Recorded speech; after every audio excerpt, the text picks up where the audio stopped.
In this lesson and the next one, we'll learn about dome light.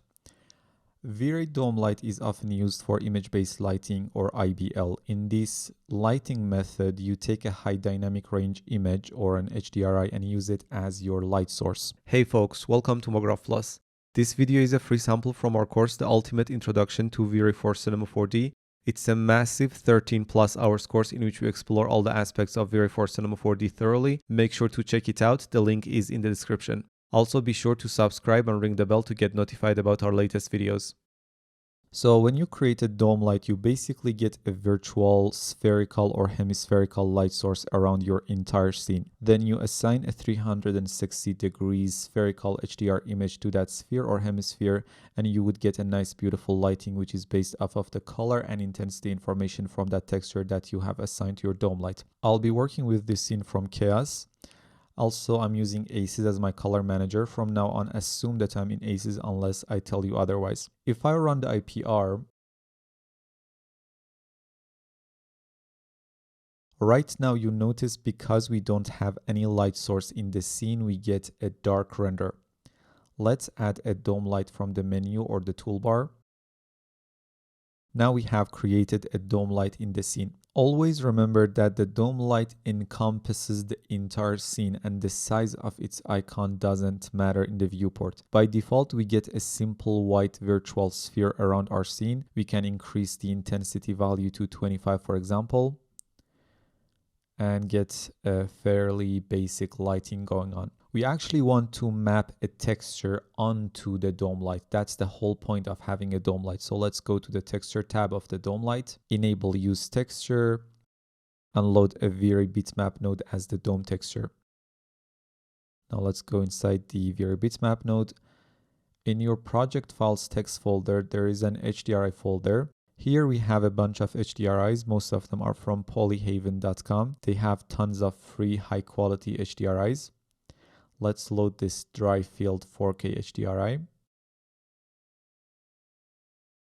RGB primaries should be sRGB and transfer function should be linear for high dynamic range images because we are in ACES. And now we are using the color information of that texture to let our scene. You can see the combination of dome light and HDRI textures will result in an effortless and realistic lighting. Imagine there are hundreds of free HDRIs on the web, each with different attributes and color information, and each one will result in a different lighting. We'll try a few different HDRs later on. For now, let's learn a few basic things that we need to know about dome lights. A quick tip here, if I go to my render settings in the Common tab, you notice I have denoising enabled and the denoising engine is set to NVIDIA AI Denoiser, which is a fast, near real-time denoiser that can be used while you are working on your look dev. It is less accurate but very fast and responsive. For the final render, we can change the denoiser engine to the default V-Ray denoiser if you wanted to, for more accurate results, I mean. First, you want to be able to rotate your dome light and therefore your HDRI images to get different looks from the same texture. So let's do that.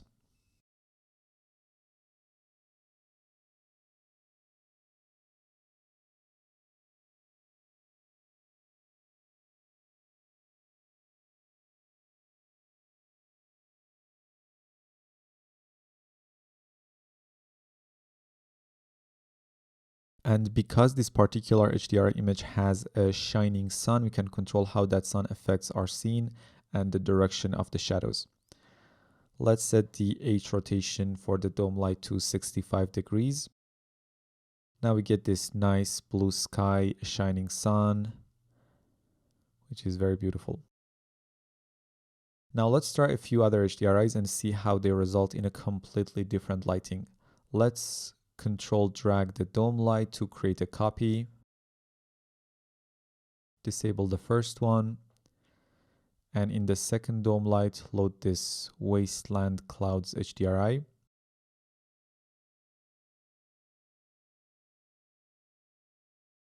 Set the overall intensity of the light to 13 and H rotation to 100 degrees. And this will result in a completely different lighting.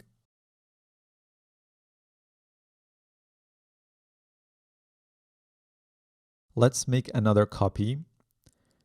disable the second dome light, and this time load this Sky Sunset HDRI.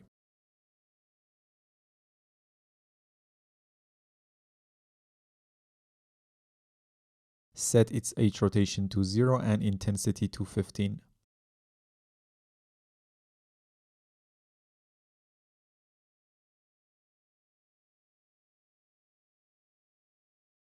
Now we get this darker, closer to sunset or sunrise purplish lighting, which is amazing. So you can see the power of dome light in combination with different HDR images. Beautiful, realistic lighting. For now, let's turn off these two new dome lights and turn on our first dome light. If I go to my second camera and zoom out to see my entire scene, you notice right now the dome light is a virtual sphere that encompasses the entire scene, and that is because under the general tab this dome spherical option is enabled, which is by default. If disabled, we get a hemispherical dome light instead above the horizon line. For now, let's have it enabled and get back to our first camera. I'll talk about this dome adaptive option in a moment, but if I go to the options tab of the dome light, you notice we have this affect alpha checkbox. By default, it's enabled, and that means the dome light affects the alpha channel. In the VFB, if I select the alpha channel by clicking this button here, you can see the light contributes to the alpha, and if disabled, it won't. For now, let's have it enabled. Now let's talk about this dome adaptive option. And let's go to the second scene for this lesson. Now, this is a very simple interior scene from Kias again. We talk about interior lighting later on, but here we can start IPR and add a simple dome light to the scene. Load a V-Ray bitmap node and add that dry field HDRI as the texture map.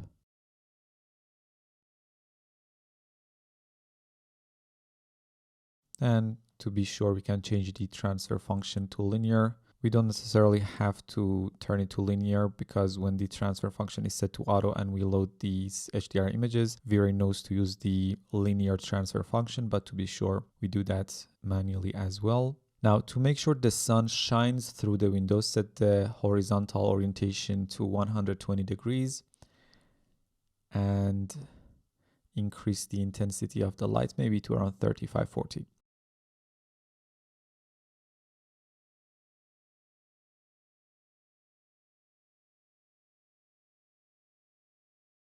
Now let me stop the render and clear the render to show you something. We can close the frame buffer as well. If I get out of the camera, you notice our entire interior scene has just this small window. So the light from the dome light needs to shine through our scene only through this small opening. The problem is, as we learned, dome light is a virtual sphere around our entire scene. And in this case, we want the dome light to focus its effort, its sampling only to this window area, only through this window area. And the adaptive dome option does exactly that. A few years ago, if you remember, we had something called portal lights in almost all the render engines, but the adaptive dome light in V-Ray has replaced that, and we no longer need that in V-Ray, which is cool. So when this adaptive dome is enabled, which is by default, V-Ray will automatically optimize the sampling for the dome light in scenes like this and would give us faster and less noisier renders. Now let's get back to our camera. I want to show you two renders. Let's go to the frame buffer again.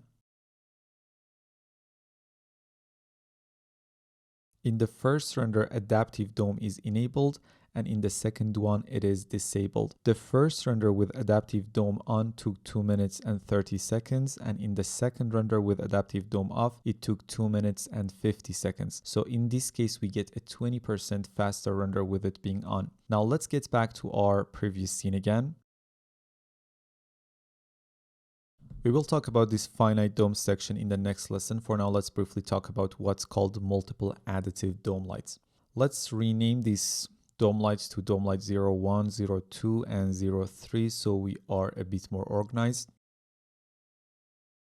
Now, this here might get a bit more advanced and probably uncomfortable to you to follow. Just bear with me. I'll be trying to convey the concept in a simple and effective manner without making it convoluted. In V-Ray, we have something called light mix. If I open up the render elements window from the V-Ray menu, we can add a light mix render elements or a light mix pass. Let's do that. Light mix allows you to change the intensity and color of the individual lights or groups of lights in your scene after the render is finished, without having to re-render the scene. We will learn about light mix in detail later on in this section. Multiple additive dome light allows you to render multiple dome lights at the same time and then use light mix to determine which one or ones will contribute to the final lighting.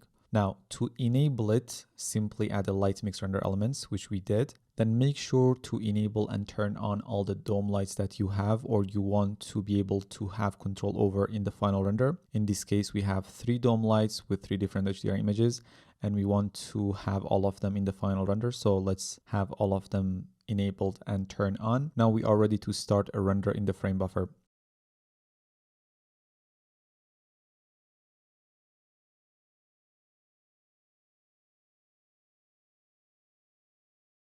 Because right now all of the dome lights affect the lighting at once, we get an inaccurate lighting. You notice this source layer, which normally sources the RGB render, is now set to light mix, which happens automatically when you have a light mix render element. If not, you can basically do that manually and change the source from RGB to light mix.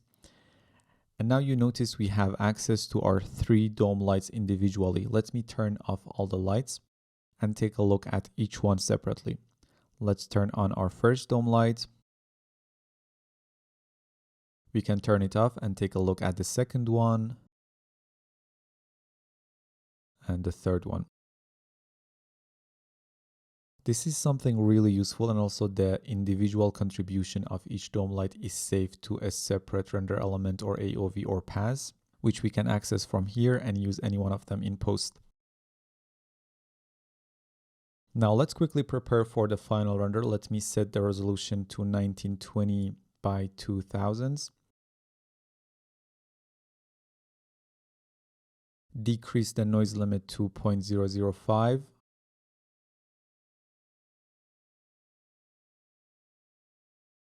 It's a fairly simple scene, so probably 0.01 would be enough. Actually, let's leave it at 0.01 for a faster render.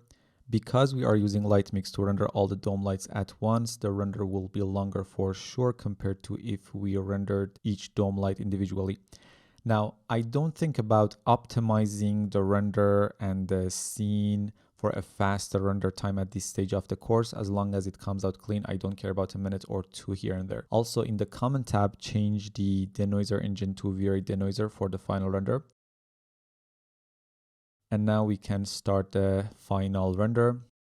I have already done that and saved the render to the history panel. Let's load it and go to our light mix to see the individual dome lights.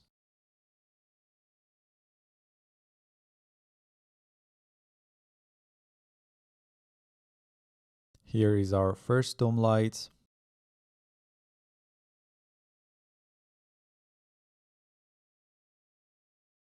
The second one.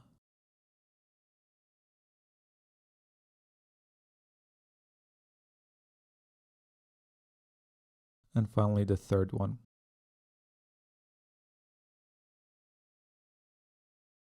Now we can go ahead and save all the channels or render elements to a single EXR file, or turn on each light individually and save the current channel to any format that we want, and that way only that dome light will be saved to that render or to that image. We can also color correct the render with our correction layers before saving them out.